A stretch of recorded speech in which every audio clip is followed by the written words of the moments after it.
बघा मित्रांनो काय दिलंय, एका कुटुंबाचे मासिक उत्पन्न 46,800 रुपये दिलंय, तर कपड्यांपेक्षा अन्नधान्यावरील खर्च किती जास्त आहे, म्हणजे कपडे आणि अन्नधान्यामधील किती खर्चाचा फरक आहे एवढंच विचारलं आपण. सिंपल बघा, वर्तुळाचं माप किती असतं मित्रांनो, 360 डिग्री असते, सर्वांना माहिती आहे. तर पूर्ण याची व्हॅल्यू किती दिली आपल्याला, 46,800 रुपये व्हॅल्यू दिली.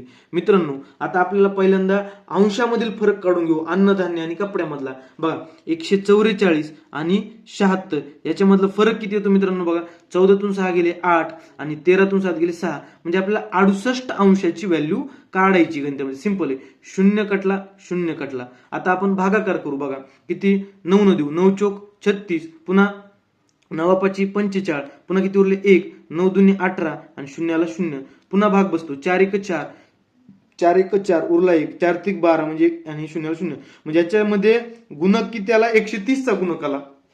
पुढं पण आपण 130 न गुणूया, शून्याला शून्य, 13 8 4 उदर्श म्हणजे 10 हातचे आले, 13 सखी 78, 78 आणि 10 88, म्हणजे आपला फरक किती आला मित्रांनो, 8,840 रुपये. धन्यवाद.